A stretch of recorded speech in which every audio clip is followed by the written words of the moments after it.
Welcome, in today's tutorial video I'm gonna show you how to find an outpost in Dune Awakening.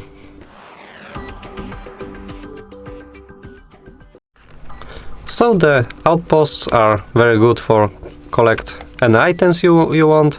There are chests that you can open and the enemies you can beat. To find the outpost you have to press the map, is the M button on your keyboard, and here you can see there is Freeway Outpost, and it's exactly looking like this. There are a few enemies that you can beat, and then you can loot all of the chests in the outpost, such as this one. It allows you to gather some good materials to craft any items in this game. So that's it. Leave a like, comment and subscribe to our channel. Bye!